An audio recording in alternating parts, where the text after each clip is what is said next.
Hello and welcome to GK with BK. In this video, we will discuss important questions of biology that are important for Railway Group D and all competitive exams. So let's start.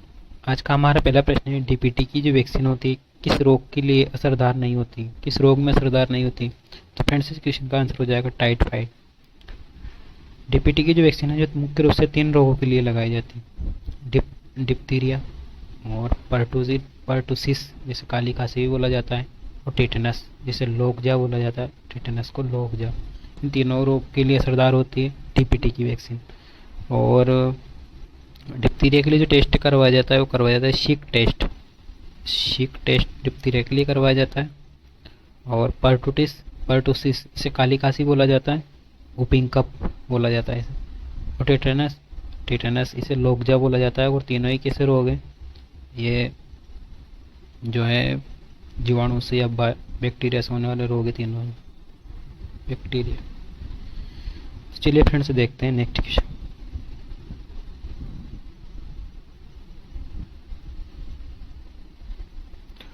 Friends next हमारा question है अंगूर में कौन सी शर्करा पाई जाती है। Question का answer हो जाएगा ग्लूकोज। फ्रेंड्स वैसे तो अंगूर एक फल है तो इसमें तो शर्करा पाई जानी चाहिए, लेकिन ऐसा नहीं है। अंगूर में जो पाई जाती है वो शर्करा पाई जाती है वो होती है ग्लूकोज शर्करा। इसीलिए जो ग्लूकोज होता है इसे ग्रेप्स शुगर भी बोला जाता है। ग्लूकोज को बोला जाता है ग्रेप्स शुगर भी बोला जाता है ग्लूकोज को। और बात करते हैं शुगर की, तो इन्हें कार्बोहाइड्रेट्स बोला जाता है। कार्बोहाइड्रेट्स के बहुलक होते हैं और इन्हें 3 भागों में बांटकर देखा जाता है कार्बोहाइड्रेट्स को। एक होता है मोनोसेकेराइड, एक होता है डाइओलिगोसेकेराइड और एक होता है पॉलीसेकेराइड।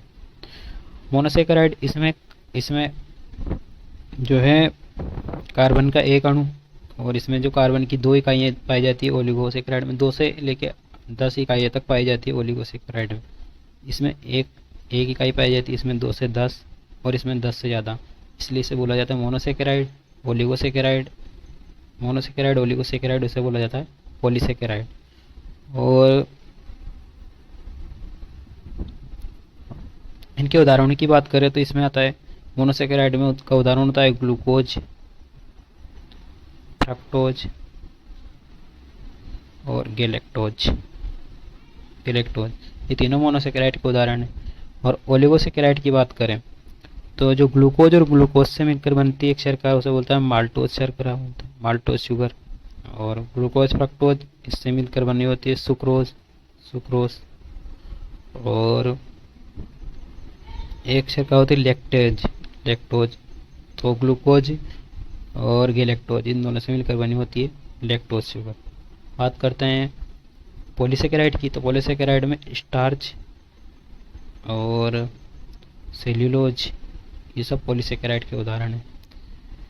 चलिए फ्रेंड्स हमने देखा है कार्बोहाइड्रेट, इसका 3 भागों में वर्गीकरण और तीनों के उदाहरण। तो इस तरह हमारे क्वेश्चन का आंसर हो जाएगा अंगूर में कौन सी शर्करा पाई जाती है, तो अंगूर में ग्लूकोज शर्करा पाई जाती है, ग्लूकोज पाया जाता है। चलिए फ्रेंड्स देखते हैं नेक्स्ट क्वेश्चन। नेक्स्ट हमारा क्वेश्चन है मानव कोशिका में कौन सा कोशिकांग नहीं पाया जाता है। फ्रेंड्स इस क्वेश्चन है जो जंतु कोशिका है उसमें कौन सा कोशिकांग नहीं पाया जाता है, तो इसमें होगा कोशिका भित्ति होती है, वो जंतु कोशिका में नहीं पाई जाती है, बस कोशिका झिल्ली ही पाई जाती है। और जंतु कोशिका इस तरह की आकार की पाई जाती है और पादप कोशिका ऐसे चपटा आकार की होती है।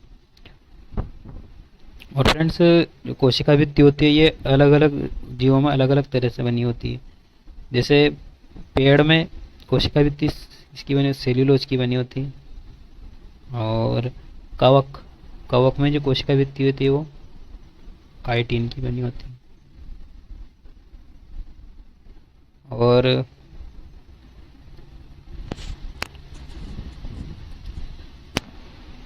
जीवाणु की जो कोशिका भित्ति होती है वो पेप्टिडोग्लाइकोज। जीवाणु कोशिका भित्ति किसकी बनी होती है, पेप्टिडोग्लाइकोज की बनी होती है जीवाणु कोशिका।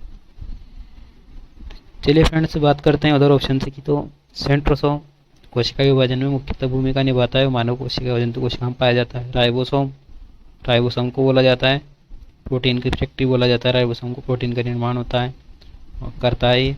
और माइटोकॉन्ड्रिया इसे कोशिका का ऊर्जागृह powerhouse of the cell कहा जाता है माइटोकॉन्ड्रिया को। चलिए फ्रेंड्स देखते हैं नेक्स्ट क्वेश्चन। नेक्स्ट हमारे क्वेश्चन है, इनमें से किसका मुख्य कार्य जो है प्रोटीन संश्लेषण का है। तो आरएनए का जो मुख्य कार्य होता है राइबोन्यूक्लिक एसिड इसका मुख्य कार्य होता है प्रोटीन सिंथेसिस, प्रोटीन संश्लेषण है प्रोटीन को जोड़ना।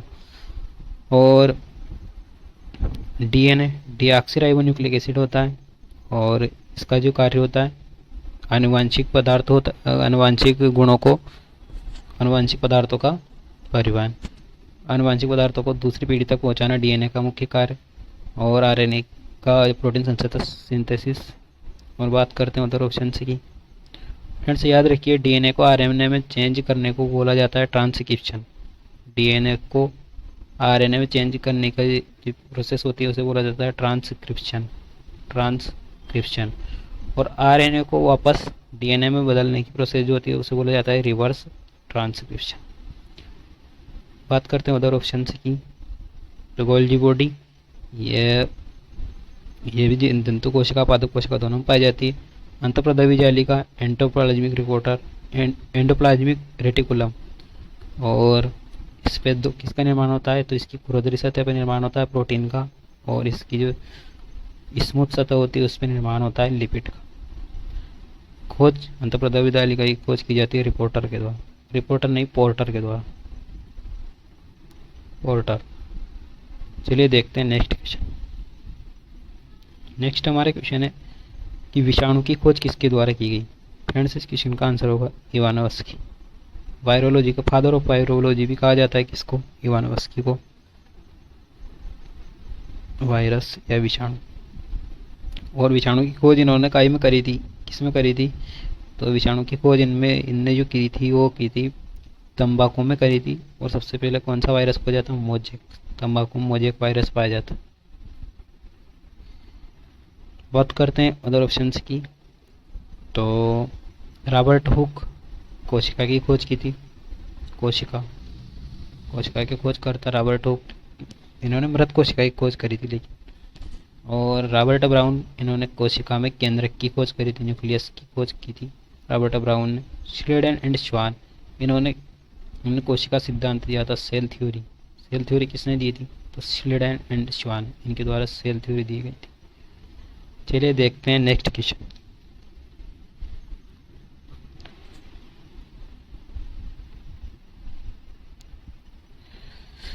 नेक्स्ट क्वेश्चन है विटामिन थ्योरी किसके द्वारा दी गई। इस क्वेश्चन का आंसर होगा हॉपकिंस एंड फंक, इनके द्वारा दी गई थी विटामिन थ्योरी। फ्रेंड्स विटामिन की खोज किसने की थी, तो विटामिन की खोज की थी ल्यूनिन ने। और कैसिमर फंक इनके द्वारा विटामिन शब्द दिया गया था कैसिमर फंक के द्वारा। और हॉपकिंस और फंक इन्होंने विटामिन थ्योरी दी थी। तो विटामिन थ्योरी के अनुसार विटामिन क्या होते हैं, तो विटामिन इनके हिसाब से कार्बनिक यौगिक होते हैं। और इनका जो कार्य होता है शरीर की रोगों से रक्षा करना और शरीर में होने वाली उपापचयी क्रियाओं को नियंत्रित करना, उपापचयी क्रियाओं को पूर्ण करवाना, ये विटामिन का कार्य होता है। मेंडल इन्हें तो आनुवंशिकी का जनक कहा जाता है, ग्रेगर जॉन मेंडल को। चलिए देखते हैं नेक्स्ट क्वेश्चन। नेक्स्ट हमारा क्वेश्चन है इनमें से कौन सा एक पोरीफेरा का उदाहरण है। तो फ्रेंड्स जब हम पंचजगत वर्गीकरण पढ़ते हैं वीटेक करके द्वारा दिया गया था पंचजगत वर्गीकरण, तो उसमें एक एनीमिलिया को भी पढ़ते हैं, एनीमिलिया को दो हिस्सों में देखा जाता है, एक होता है कॉर्डेटा और एक होता है नॉन कॉर्डेटा और नॉन कॉर्डेटा। इसमें वो जीव आते हैं कॉर्डेटा में जिनमें कशेरुकी भी बोला जाता है, रीढ़ की हड्डी नहीं पाई जाती कशेरुकी। और इन्हें कॉर्डेटा और अकशेरुकी जो होते हैं इनमें पाई जाती है रीढ़ की हड्डी। इसमें जो नॉन कॉर्डेटा होता है जिनमें रीढ़ की हड्डी नहीं पाई जाती, उन जीवों का एक ही प्रकार होता है पोरीफेरा में। नॉन कॉर्डेटा वाले में जो मुख्य रूप से जो प्रकार होते हैं वो होता है पोरीफेरा, सिलेंट्रेटा, प्लेटिहेलमिन्थेस और निमोटोडा और एनालिडा। इसके अलावा भी मोलस्का और इकाइडर्नोमेटा ये भी इसमें पाए जाते हैं। तो जो पोरीफेरा होता है इसमें छिद्रयुक्त जीव होते हैं। पोरीफेरा जो होते हैं इनमें छिद्रयुक्त जीव होते हैं और इनके उदाहरण हैं, इनके 3 उदाहरण, स्पोंजिला, स्पोंजिया, यूप्लेक्टेला। और ये तीनों ही किसका उदाहरण है? पोरीफेरा के। और जेलीफिश, जेलीफिश इसका उदाहरण नहीं है। जेलीफिश जो होती है ये सिलेंट्रेटा का उदाहरण है, सिलेंट्रेटा का। अभी जो हमने देखा था पोरीफेरा का भाग वाला अगला जो भाग सिलेंट्रेटा, उसका उदाहरण है जेलीफिश। इसके अलावा हाइड्रा और कोरल, ये भी सिलेंट्रेटा के उदाहरण है, हाइड्रा और कोरल सिलेंट्रेटा जंतु इनके उदाहरण है। और पोरीफेरा जो है उनमें इनके जंतुओं के शरीर में छोटे छोटे छिद्र पाए जाते हैं, पोर पाए जाते हैं, इसलिए इन्हें पोरीफेरा समूह में रखा जाता है, स्पोंजिला, स्पोंजिया और यूप्लेक्टेला। चलिए फ्रेंड्स देखते हैं नेक्स्ट क्वेश्चन। नेक्स्ट हमारा क्वेश्चन है दृढ़ ऊतक या स्केलेन कायमा, जो कौन सा पदार्थ होता है जो इससे कठोर बनाता है? तो फ्रेंड्स इस क्वेश्चन का आंसर हो जाएगा लिग्निन। लिग्निन एक तरह से सीमेंट का कार्य करता है, इसमें स्केलेन कायमा में। बात करते हैं स्केलेन कायमा क्या है? तो जो पादप ऊतक है, पादप ऊतक प्लांट टिश्यू, उनमें 2 तरह के ऊतक होते हैं। एक होते हैं विभाज्य ऊतक जिनमें विभाजन का कार्य होता रहता है, एक होता है स्थायी ऊतक। और स्थायी ऊतक ये 2 तरह के होते हैं, एक तो होते हैं सरल स्थायी ऊतक और एक होता है जटिल स्थायी ऊतक। जो जटिल स्थायी ऊतक होते हैं इनके 2 उदाहरण हैं, एक होता है जाइलम जो जल का परिवहन करता है पौधों में, और एक फ्लोएम जो भोजन का परिवहन, भोजन और अन्य पदार्थों, खनिज पदार्थों का परिवहन करता है, फ्लोएम। तो ये तो जटिल स्थायी ऊतक के उदाहरण हो गए। और जब हम इसकी बात करें सरल स्थायी ऊतक की, तो इसमें 3 तरह के ऊतक पड़े जाते हैं। कौन कौन से? पेरेनकाइमा, कोलेनकाइमा और स्क्लेरेनकाइमा। इसका कार्य क्या होता है? इसका कार्य होता है पेरेनकाइमा का फूड प्रोसेसिंग का कार्य करता है, फूड को सुरक्षित रखता है, भोजन को सुरक्षित रखता है। कौन? पेरेनकाइमा। कोलेनकाइमा ये जो होता है ये पौधे को लचीलापन प्रदान करता है, लचीलापन देता है पौधे को, लचीलापन देता है। कौन? कोलेनकाइमा। और स्क्लेरेनकाइमा की बात करते हैं तो ये पौधे को कठोरता देता है, जिससे पौधा कठोर बनता है। और इसमें जो कठोरता देने वाला पदार्थ तो कौन सा होता है स्क्लेरेनकाइमा में? जो लिग्निन होता है, लिग्निन। जो हम देखते हैं नारियल के जो रेशे होते हैं, इसमें जो बाहर की जो रेशे जैसा आवरण बना होता है वो उसका ही बना होता है, स्क्लेरेनकाइमा का ही बना होता है। चलिए फ्रेंड्स देखते हैं, तो इस क्वेश्चन का आंसर क्या हो जाएगा? लिग्निन हो जाएगा इस क्वेश्चन का आंसर। Next question. नेक्स्ट हमारे क्वेश्चन है पिट्यूटरी ग्लैंड से निकलने वाला हार्मोन कौन सा है? तो बीज ग्रंथि से निकलने वाला हार्मोन कौन सा है? तो ग्रोथ हार्मोन और थायराइड स्टिमुलेटिंग हार्मोन और एड्रेनोकोर्टिकोट्रोपिक हार्मोन। ये तीनों ही हार्मोन जो है ये पिट्यूटरी ग्लैंड के द्वारा सीक्रेट किए जाते हैं। और पिट्यूटरी ग्लैंड को कौन सी ग्लैंड बोला जाता है? मास्टर ग्लैंड भी बोला जाता है, क्योंकि ये जो अन्य ग्रंथि है उन पर कंट्रोल करने का कार्य करती है पिट्यूटरी ग्लैंड। और इसके अलावा पिट्यूटरी ग्लैंड और भी हार्मोन स्रावित करती है, जैसे एंटीडायूरेटिक हार्मोन है और गोनेडोट्रोपिक हार्मोन होता है, गोनेडोट्रोपिक, ल्यूटियोट्रोपिक, ये सब हार्मोन पीयूष ग्रंथि के द्वारा स्रावित किए जाते हैं पिट्यूटरी ग्लैंड के द्वारा। और चलिए देखते हैं नेक्स्ट हमारा प्रश्न है न्यूरॉन कोशिका का हिस्सा है, तो साइटोन, डेंड्रोइड्स और एक्सॉन। न्यूरॉन कोशिका इस तरह की बनी होती है।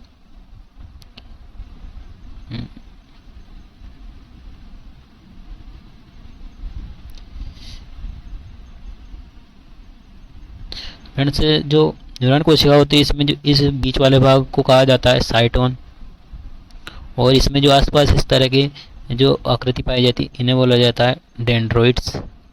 और इस तरह की लंबी जो आकृति पाई जाती है इसमें लंबा एक भाग होता है उसे बोला जाता है एक्सॉन। तो तीनों ही न्यूरॉन सेल्स का हिस्सा है। कमेंट बॉक्स में आपको बताना है जो 2 न्यूरॉन सेल्स होती है उन दोनों के बीच में जो गैप पाई जाती है उस गैप को क्या कहा जाता है? चलिए फ्रेंड्स देखते हैं नेक्स्ट क्वेश्चन। नेक्स्ट और आखिरी क्वेश्चन है आज का हमारा, किसमें ऑक्सीकृत रक्त बहता है? तो O2 युक्त रक्त किसमें बहता है फ्रेंड्स, ये आपको बताना है। तो इस क्वेश्चन का आंसर हो जाएगा एक तो धमनी और पल्मोनरी शिरा, इन दोनों में कौन सा रक्त बहता है? तो ऑक्सीजन युक्त रक्त बहता है इन दोनों में। और क्वेश्चन का आंसर हो जाएगा ए और सी दोनों। शिराओं में CO2 युक्त रक्त बहता है, CO2 युक्त शिराओं में, या फिर और एक और होता है पल्मोनरी धमनी, इसमें भी ऑक्सीजन युक्त CO2 युक्त रक्त ही बहता है दोनों में। और बात करते हैं धमनियों की, तो इनका कार्य क्या होता है? धमनियों का कार्य होता है, जो ऑक्सीजन युक्त रक्त होता है इसको हृदय से शरीर के विभिन्न भागों तक पहुंचाने का कार्य कौन करती है? धमनियाँ करती हैं। और शिराएं शरीर के विभिन्न भागों से जो अशुद्ध रक्त होता है, जिसे हम CO2 युक्त रक्त बोलते हैं, कार्बन डाइऑक्साइड युक्त रक्त, उसे हृदय तक पहुंचाने का कार्य करती है शिराएं। तो चलिए फ्रेंड्स, ये हो गया आज के हमारा 10 प्रश्न। तो कमेंट बॉक्स में आपको बताना है वीडियो कैसा लगा, और अभी तक आपने हमारे चैनल को सब्सक्राइब नहीं किया तो चैनल को सब्सक्राइब कीजिए। And thanks for watching.